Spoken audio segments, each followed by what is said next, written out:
Hi everybody. So today is my day 2, but then मैले हिजो day 1 मा के गोल सेट गरेको थिएँ त्यो सबै त कम्प्लिट गर्न सकेन। त्यही पनि मैले सायद यो च्यालेन्ज नरहेको भए त्यति पनि कम्प्लिट गर्दैन थिएँ which I did. So I am proud of myself in some ways and that's good for me. अनि मैले अर्को के डिसाइड गरेँ भन्दाखेरि यो भिडियो हेर्दै गर्दा त मैले कहिले न कहिले हेर्ने नै वाला छु। So what I would do is मैले हिजो के पढेँ रफली सर्टमा ब्रिफमा मैले के बुझेँ त त्यो चाहिँ म यो भिडियोमा बोल्नेवाला छु सो द्याट पछि गएर मलाई इजी पनि होस्। सो स्टार्टिङ विथ मैले हिजो इन्टरनल रिकन्स्ट्रक्सन सकाएँ।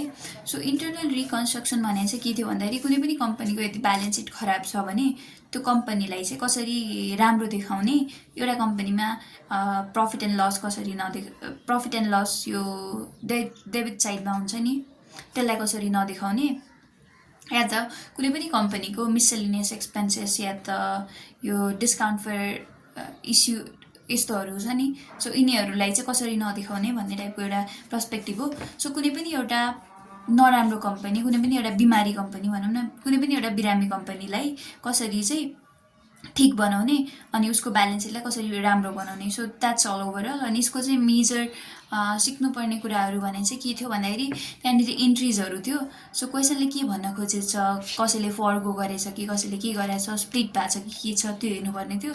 अनि कुनै केसेसहरूमा चाहिँ जस्तो कि एउटा सेयरको फेस भ्यालु पनि चेन्ज हुन पायो, पेड अफ भ्यालु पनि चेन्ज हुन पायो होइन, यसलाई चाहिँ अल्टरेसन भन्छ। सो यो केसमा चाहिँ कुन चेन्ज भएको छ त्यो थाहा पाउने भन्ने टाइपको एउटा कन्सेप्ट पनि थियो। So that was I think रफली मैले यस्तो कुराहरू नै पढेँ। यसको चाहिँ म समरी नोट फ्राइडे बनाउनेवाला छु। So that might be more clearer to me त्यो बेलामा हेर्दाखेरि। सो इन्टरनल रिकन्स्ट्रक्सन एटलिस्ट मैले क्वेसन गरेर चाहिँ भ्याएँ। यसमा बेसिकल्ली 5वटा मेजर कन्सेप्टहरू थियो। जस्तो कि एउटा स्टकलाई कसरी, फर्स्टमा त अल्टरेसन थियो, यो स्टक स्प्लिट गर्ने या त हुन्छ नि कन्सोलिडेट गर्ने या त स्टकमा कन्भर्ट गर्ने भन्ने टाइपको कन्सेप्ट थियो। अनि अर्को कन्सेप्ट चाहिँ के थियो भन्दाखेरि जस्तो कि रिभ्यालुएसन, एसेटहरूलाई या त लाइबिलिटिजहरूलाई रिभ्यालुएसन गर्ने। अर्को कन्सेप्ट चाहिँ के थियो भन्दाखेरि एसेट र लाइबिलिटिजलाई रिभ्याल्यु गर्ने।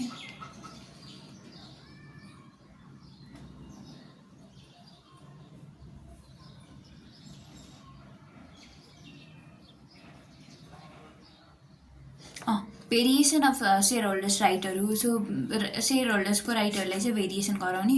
अर्को कन्सेप्ट थियो क्यापिटल रिडक्सनको। जस्तै कि मैले अघि न अल्टरेसन अफ सेयर क्यापिटल भनेपछि द्याट वाज नट अल्टरेसन। जस्तै कि कुनै पनि एउटा सेयरको पेड अफ भ्याल्यु र फेस भ्याल्यु हुन्छ। सो यदि पेड अफ भ्याल्यु मात्र चेन्ज गर्ने हो कि फेस भ्याल्यु पनि चेन्ज गर्ने हो कि यसलाई चाहिँ रिडक्सन अफ सेयर क्यापिटल भन्छ। नर्मली हामीले के अज्युम गर्नुपर्ने हुन्छ भन्दा पेड अफ भ्याल्यु मात्र चेन्ज भएको छ, फेस भ्याल्यु जस्ताको त्यस्तै नै छ भन्ने टाइपको अज्युम गरेर हुन्छौँ। तर कुनै केसेसहरूमा चाहिँ oh my god I said it completely opposite.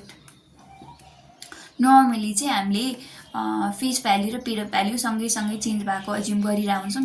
तर कुनै केसेसहरूमा चाहिँ फेस भ्याल्यु चाहिँ जस्ताको त्यस्तै छ, पेड अफ भ्याल्यु मात्र चेन्ज भएको भनेर अज्युम गर्नुपर्ने हुन्छ। So this was the 4th point. अनि 5th पोइन्ट वाज सरेन्डर। कुनै पनि एउटा कम्पनीमा भएको सेयर होल्डरले आफ्नो सेयर सरेन्डर गर्छ। हामीले नर्मली यो अल्टरेसनको पोइन्टमा त के गर्छौँ भन्दा त्यो सेयरलाई कुनै पनि मान्छेले लाइक लेट गो गर्छ अनि त्यसलाई चाहिँ फरफिट गरिदिन्थ्यौँ। सो यसमा चाहिँ फरफिटहरू केही पनि नगरिकन यो कुनै पनि मान्छेले लेट गो गरेको सेयरलाई चाहिँ अरू लाइबिलिटिजहरूसँग सेटअप गर्ने। सो यो वाला कन्सेप्ट पढेको थिएँ। अनि I think it was overall more about entries अनि ब्यालेन्स सिटमा कसरी प्रेजेन्ट गर्ने। कहिलेकाहीँ क्रेडिटर्सको केस आउँथ्यो, कहिलेकाहीँ ब्याङ्क ओभरड्राफ्टको केस आउँथ्यो। There are even more cases which I shall be explaining more explicitly on Friday. अनि यो गरेँ होइन मैले इन्टरनल रिकन्स्ट्रक्सन चाहिँ भ्याएँ भनौँ। अनि अर्को चाहिँ मैले इन्भेस्टमेन्ट अकाउन्टिङ भन्ने एउटा टपिक स्टार्ट गरेको छु।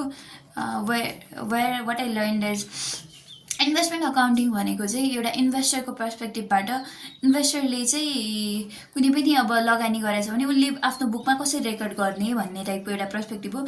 सो इन्भेस्टरले लगानी गर्दा दुईवटा चिज भइरहेको हुन्छ। एउटा उसलाई फिक्स्ड रेट अफ इन्ट्रेस्टमा रिटर्न आइरहेको हुन्छ, एउटा चाहिँ भेरिएबल इन्ट्रेस्टमा। जस्तो कि फिक्स भनेको हामीले कुनै पनि ब्याङ्कमा लगेर पैसा राख्यौँ, या त भनौँ ब्याङ्कमा लगेर पैसा राख्नु इज नट इन्भेस्टमेन्ट येट। जस्तै कि कुनै पनि बोन्डमा हाल्यौँ या त डिभेन्चरमा हाल्यौँ भने उनीहरूले हामीलाई जुन पनि त्यो पर्सेन्टेज दिइरहेको हुन्छ नि बोन्ड या डिभेन्चरको, जस्तो कि 12%, 10%, 15% यस्तो बोन्ड डिभेन्चरको अगाडि नै भइरहेको हुन्छ नि। सो त्यति चाहिँ हामीले रिटर्न कमाइरहेको हुन्छौँ। So that basically is fix interest. अनि अर्को भने चाहिँ इक्विटी सेयरको केसमा चाहिँ हाम्रो एभ्री टाइम इपिएस जति हुन्छ अर्निङ पर सेयर त्यति आउने हो नि त हाम्रो इक्विटी सेयरको केसमा त। डिभिडेन्डहरू त्यही अनुसार लाइक हाम्रो त्यो इयरको कति छ त प्रफिट भन्नेले डिटर्माइन गर्ने हो नि त dividend. So that's why equity सेयरको केसमा भेरिएबल हुन्छ होइन। सो यो दुइटै पनि एउटा लङ टर्म हुन मिल्यो, एउटा सर्ट टर्म हुन मिल्यो होइन। अब लङ टर्म इन्भेस्टमेन्टलाई माइट बी हामीले as a long run investment भनेर हेर्न मिल्यो, अनि सर्ट टर्म इन्भेस्टमेन्टलाई चाहिँ करेन्ट इन्भेस्टमेन्ट भनेर हेर्न मिल्यो। आइएम सरी मैले लङ टर्मको लागि वर्ड बिर्सेँ येट। सो त्यो हुने भयो होइन। अनि अर्को चाहिँ हामीले त्यो दुइटाकै अकाउन्टिङ एउटा एनएएसको आधारमा गर्न मिल्यो, एउटा चाहिँ इन्डेस भन्ने एउटा इन्डियन अकाउन्टिङ स्ट्यान्डर्ड छ, सो त्यसको आधारमा गर्न मिल्यो। सो सबैभन्दा फर्स्टमा मानौँ कि कुनै पनि बोन्ड र डिभेन्चर यदि सर्ट टर्मको लागि किनेछ भने यसको अकाउन्टिङ कसरी गर्ने त भन्ने टाइपको क्वेसन आउँछ होइन। सो कुनै पनि बोन्ड या डिभेन्चर हामीले किन्दाखेरि नर्मल एन्ट्री के गर्छौँ, सो मानौँ 12% debenture account debit to bank होइन। सो यही गर्छौँ है। अनि बोन्ड र डिभेन्चरहरू किन्दाखेरि चाहिँ के भइरहेको हुन्छ भने हाम्रो जहिले पनि हामीले बोन्ड या डिभेन्चर किन्दाखेरि उनीहरूको इन्ट्रेस्ट त कुनै क्वार्टरली आइरह होला, कुनै पनि मन्थली आइरह होला, कुनै इयरली आइरह होला। सो कसरी आइरहेछ त हामीले कुनै पनि बोन्ड या डिभेन्चर किन्दाखेरि उसको प्राइस छ जति छ मार्केटमा त्यो त किन्छौँ कि हामीले उसको इन्ट्रेस्टको लागि पैसा पनि तिर्नुपर्छ नि त। सो कति तिर्ने त भनेर कसरी डिटर्माइन गर्ने, कति मन्थको कसरी डिटर्माइन गर्ने भन्ने टाइपको कन्सेप्ट पढेको थिएँ। सो त्यसमा चाहिँ what I learn was last time हामीलाई कहिले पेमेन्ट आएको छ, हामीलाई भन्दा पनि जसले पनि बेचिरहेको छ लास्ट टाइम उसलाई कहिले पेमेन्ट कहिले लास्ट टाइम कम्पनीले चाहिँ कहिले पेमेन्ट गरेछ, त्यसपछि त्यो टाइमसँगको इन्टरभल कति छ। सो त्यो डिभाइड बाई 12 अभियसली अब 12 महिनामा हामीले अकाउन्टिङ गर्नुपर्ने हुन्छ। So into rate into face value गर्ने, फेस भ्याल्युमा जहिले पनि हाम्रो इन्ट्रेस्ट आइरहेको हुन्छ भन्ने टाइपको एउटा कन्सेप्ट पनि त्यसमा थियो। सो यो पढ्यो होइन। अनि अर्को चाहिँ के पढ्यो भन्दाखेरि इन्भेस्टमेन्ट अकाउन्टिङमा इन्ट्रेस्ट क्यालकुलेसन भयो एउटा मेजर पार्ट त। अनि अर्को भनेको जस्तै कि हामीले जहिले पनि कुनै पनि बोन्ड या डिभेन्चरको कस्ट प्राइस या सेलिङ प्राइस डिटर्माइन गर्नु छ भने एक्स इन्ट्रेस्ट प्राइसलाई लिने हो। सो एक्स इन्ट्रेस्ट प्राइस र क्युमुलेटिभ इन्ट्रेस्ट प्राइसमा डिफ्रेन्स चाहिँ के छ भन्दाखेरि एक्स इन्ट्रेस्ट प्राइस भनेको यस्तो प्राइस हो जहाँनिर चाहिँ त्यो बोन्डको या डिभेन्चरको प्राइस मात्र इन्क्लुड हुन्छ, तर क्युमुलेटिभ प्राइस भने चाहिँ यस्तो हो जहाँनिर उसको प्राइस प्लस अघि न जुन पनि हामीले इन्ट्रेस्टको प्राइस कुरा गऱ्यौँ त्यो इन्ट्रेस्टको प्राइस पनि त्यसमा आउनेवाला छ होइन। सो त्यही भएर हामीले एक्स इन्ट्रेस्ट प्राइस लिने हो। अब मानौँ कस्टको कुरा गर्ने हो त अभियसली प्लस हुन्छ, हामीले तिर्नु पऱ्यो नि त एक्स्ट्रा ब्रोकरलाई brokerage charge or other charges commissions plus other direct expenses गर्दाखेरि चाहिँ cost of that particular bond आउँछ होइन। इन्ट्रेस्ट भने चाहिँ हाम्रो त्यो टाइमसँग कति इन्ट्रेस्ट अकुमुलेट भएको छ त त्यसरी निकाल्नेवाला छौँ। अनि अर्को केसमा चाहिँ यतापट्टि सेलिङ प्राइस डिटर्माइन गर्दाखेरि चाहिँ त्यसमा पनि एक्स इन्ट्रेस्ट प्राइस नै हेर्ने हो। अनि त्यसमा चाहिँ माइनस, किन भन्दा हामीलाई जति पनि प्रसिड चाहिरहेको हुन्छ त्यसबाट त घटिरहेछ नि त। So that's y minus brokerage brokerage charge यो कमिसन्स अनि minus any other direct cost. So यसरी चाहिँ हाम्रो क्यालकुलेट भइरहेको हुन्छ। अनि जहिले पनि हाम्रो ब्रोकरेज अनि ब्रोकरेज चार्जेसहरू चाहिँ जुन पनि क्वेसनले रेडिली दिइरहेको छ, जस्तो कि कुनै क्वेसनले हामीलाई मानौँ लाइक एक्स डिभिडेन्ड प्राइस दिइरहेको होला डिरेक्टली, कुनै क्वेसनले क्युमुलेटिभ इन्ट्रेस्ट प्राइस दिइरहेको होला। सो क्वेसनले डिरेक्टली जे दिएको छ त्यसलाई नै हामीले लिएर अगाडि बढ्ने हो, त्यसमा नै इन्टु मल्टिप्लाई गरेर निकालिदिने हो त्यो कमिसन कति छ भनेर। सो ओभरअल कन्सेप्ट भनेको चाहिँ यही थियो। अनि टाइम लाइन जहिले पनि युज गर्ने सो द्याट कन्फ्युज नहोस् यो इन्ट्रेस्ट क्यालकुलेसनमा। अनि यसको चाहिँ एउटा के फर्मेट हुन्छ भन्दाखेरि डेट पर्टिकुलर्स अनि युजली चाहिँ फेस भ्याल्यु या त नम्बर अफ युनिट्स हामीसँग जति पनि छ, अनि त्यसपछि चाहिँ इन्ट्रेस्ट, त्यसपछि हामीलाई कस्ट कति पऱ्यो त, cost as in investment account या त डिभेन्चर अकाउन्ट भन्ने हुन्छ, अनि क्रेडिट साइड भने द सेम।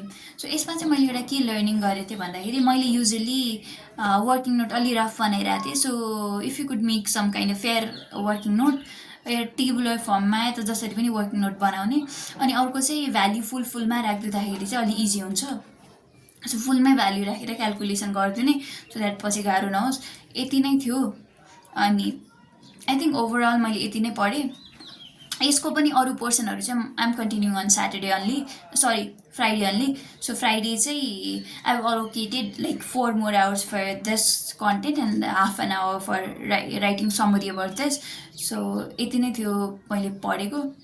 अनि अर्को भने चाहिँ मैले यो पढेको थिएँ, Nepal chartered accountancy act. So Nepal chartered accountancy act चाहिँ मैले सर्टिफिकेट अफ प्र्याक्टिस भन्ने च्याप्टरसँग पढेर भ्याएको थिएँ। सो नेपाल चार्टर्ड अकाउन्टेन्सी एक्टमा चाहिँ ओभरअल के भनेछ भन्दाखेरि यसमा चाहिँ डिफ्रेन्ट पर्सपेक्टिभबाट आएको छ। जस्तो कि सिए यो लाइक कुनै पनि यो सिएको बारेमा केही पनि गर्नको लागि एउटा इन्स्टिट्युट आउनुपर्छ। आइक्यान, सो आइक्यानको अब्जेक्टिभ के हो, आइक्यान कसरी रन हुन्छ, आइक्यानमा काउन्सिल हुन्छ, आइक्यानको मेम्बरहरू को हुन्छ, आइक्यानमा आइक्यानको मेम्बर हुनलाई क्वालिफिकेसन के चाहिन्छ, आइक्यान यदि कुनै पनि हामीले अडिट गर्नु छ भने हामीलाई हुन्छ नि सर्टिफिकेट अफ प्र्याक्टिस चाहिन्छ भन्ने टाइपको कन्सेप्ट थियो। अनि अरूहरू पनि थियो। सो यसको पनि I shall be telling in detail on Friday only. यो पनि मैले फ्राइडेलाई पोस्टपोन गरेको थिएँ।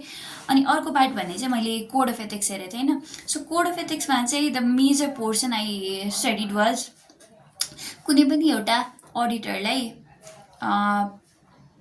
कुनै पनि आफ्नो प्रोफेसन क्यारी अन गर्न, अडिटर मात्र होइन है, code of ethics is all for accountant as well as auditor. So कुनै पनि एउटा अडिटर या अकाउन्टेन्टले चाहिँ नर्मली आफ्नो बिजनेस या त नर्मली आफ्नो जब क्यारी अन गर्दा केले चाहिँ बाइन्ड हुनुपर्छ या त के गर्नुपर्छ भन्ने टाइपको कन्सेप्ट थियो। So what I learn from here is there were 5 fundamental principles governing an auditor या अकाउन्टेन्ट भनौँ होइन, प्र्याक्टिसनर बेसिकली। सो यसमा चाहिँ के हुन्छ भन्दाखेरि एउटा भनेको इन्टिग्रिटी, एउटा भनेको अब्जेक्टिभिटी, अर्को भनेको professional competency and due care, अनि अर्को भनेको कन्फिडेन्सियालिटी, अनि अर्को भनेको प्रोफेसनल बिहेभियर। सो यो चाहिँ सेक्सन 110 छ अफ यो कोड अफ एथिक्स। अनि यसको चाहिँ कस्तो छ भन्दाखेरि 111, 112, 113, 114, 115 छ सबसेक्सन चाहिँ, I think as far as I remember. So यस्तो छ। सो सबैभन्दा फर्स्टमा इन्टिग्रिटीको कुरा गर्दा auditor should always be very much straightforward, very much truthful. हामी चाहिँ एउटा अडिटिङको या त मैले अडिटिङ भन्दाखेरि पनि अकाउन्टिङ पनि बुझ्नु, किन भन्दा as it is audit like माइन्डमा अडिटिङ भन्ने चिज छ कि। सो एउटा अडिटरको या त अकाउन्टेन्टले जहिले पनि अनेस्ट हुनुपर्छ, स्ट्रेट फरवर्ड हुनुपर्छ, अनि त्यही लाइक ट्रुथफुल हुनुपर्छ भन्ने टाइपको कन्सेप्ट हो इन्टिग्रिटी भनेको। अनि अर्को भने चाहिँ के पढ्यो भन्दाखेरि इन्टिग्रिटी, अब्जेक्टिभिटी भन्नाले unbiasedness. So auditor or accountant shall not be driven by any kind of interest or any kind of influences. The person shall always be unbiased and the person shall be very much के भन्छ unbiased, objective नै भन्ने हो। So कुनै पनि auditor bias हुन पाएन भन्ने टाइपको concept is objectivity. Third point is professional competency and due care. So एउटा अडिटरलाई केइटी चाहिन्छ, सो नलेज एजुकेसन ट्रेनिङ हुनु पऱ्यो, अनि त्यसपछि उसले चाहिँ एकदमै डिलिजेन्टली आफ्नो काम गर्नु पऱ्यो केयरफुलनेसको साथमा भन्ने टाइपको कन्सेप्ट पढेको थिएँ। अनि अर्को भने चाहिँ प्रोफेसनल कन्फिडेन्सियालिटी। सो कन्फिडेन्सियालिटीबाट एकदमै धेरै क्वेसन्स पनि आइरहेको हुन्छ। कन्फिडेन्सियालिटीले भन्न खोजेको चाहिँ के हो भन्दाखेरि कुनै पनि एउटा अडिटरले लाइक द अडिटर यो भनौँ न अकाउन्टेन्ट स्याल अलवेज बी भेरी मच यो स्याल अलवेज मेन्टेन द प्रिभेसी अर स्याल अलवेज मेन्टेन कन्फिडेन्सियालिटी भन्यो।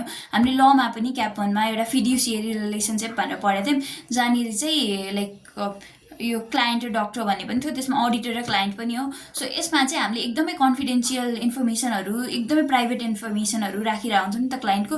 So we should always be very much confidential about it. अनि यो चाहिँ एकदमै बेसिक क्वालिटी हो अडिटरको। तर यसको केसमा चाहिँ 3टा एक्सेप्सन्स छ होइन। if it is required by law, if it is permitted by client and not prohibited by law, and if it is the professional duty or if it is the professional duty or legal right of the per individual, then the person can disclose the facts. Elsewhere, the person should not disclose the fact भन्ने टाइपको concept चाहिँ कन्फिडेन्सियालिटीमा छ. So यसमा म आज पनि फेरि अझै धेरै पढ्नेवाला छु. यति पोइन्ट भएर थिएँ. अनि अर्को चाहिँ प्रोफेसनल बिहेभियर भनेको we should not do any kind of activity that shall degrade the quality of our profession, that shall like हुन्छ नि make that shall that any kind of question may arise to our profession. So we should always work with integrity, we should always work in a good manner भन्ने टाइपको छ यो professional behaviour भनेको. That was all I studied यताको पार्टमा. So overall भनौँ न यति नै पढाएको थिएँ. अनि मेरो भोलिको लागि या त भनौँ आजको लागि, आज चाहिँ मेरो डे 2 हो. सो आजको लागि चाहिँ गोल के छ भन्दा कम्पनिज एक्टको नेचर अफ कम्पनीसँग एकचोटि कम्प्लिट गरेर भ्याउने, एकचोटि बेसिक ओभरभ्यू. एउटा कम्पनी एक्टमा छिर्नुभन्दा अगाडि कम्पनी भन्ने चाहिँ के हो, कम्पनीले के गर्छ, कस्तो गर्दैन, कम्पनी कस्तो हुनुपर्छ, सो ओभरअल कम्पनीको सँग रिलेटेड कन्सेप्ट्सहरू हेर्ने. अर्को चाहिँ कोड अफ एथिक्सलाई कन्टिन्यू गर्ने, कोड अफ एथिक्सको एउटा कुनै पार्टसँग पुग्ने. So I have 4 more days for code of ethics. So त्यही भएर आज एक्सक्लुड गरेर चाहिँ 3 मोर डेज. सो यही 1/4 अफ द पार्टलाई भ्याउने आजसँग. That's all. अनि अमालगमेसन भनेको एउटा बिजनेस कम्बिनेसन भनेको क्याप 2मा एकदमै इम्पोर्टेन्ट च्याप्टर हो. सो यसको पार्टमा हेर्दाखेरि चाहिँ 1/5 अफ द कन्टेन्टलाई एकचोटि पढ्ने, बुझ्ने या त यसरी हेर्ने. अनि अर्को चाहिँ एनएएस 16 property plant and equipment. So यसको चाहिँ अहिलेसँग मैले क्लासेस पनि लिइसकेको थिएँ यसको पार्टमा चाहिँ. सो के पढेँ त त्यसलाई एकचोटि सर हेरेर रिभाइज मात्र गर्ने. I think that would be very much. But yet म जतिसँग भ्याउँछु सबै लाइक पढेर भ्याउँछु. अनि वाट आई डिसाइडेड इज म आज केही पढ्छु त्यो त्यही दिन रिभाइज गर्छु. अनि भोलिपल्ट whenever I make this kind of video I shall always like हुन्छ नि से कि explain whatever I learn. So that way if you are watching this, if you are CAP 2 लेभलको student, then it might be helpful for you. अनि मेरो यदि केही mistake भएको छ भने, किन भन्दा म भर्खर एकचोटि रिभाइज गर्ने बित्तिकै यो बोलिरहेको हुन्छ नि, राइट फ्रेम अफ माइन्डमा त आज त झन् थिँदै थिएन. It randomly head into my mind that I should C. त्यही भएर म भन्न थालेँ. सो मैले यदि केही मिस्टेक भनेछु भने पनि you can correct me in the comment sections. So यति नै भन्नु थियो. I think this video was long, yet I think that was very nice concept. अनि मेरो माइन्डमा रिकल पनि भयो all of sudden. So that's all guys. Thank you so much. Bye bye. See you tomorrow.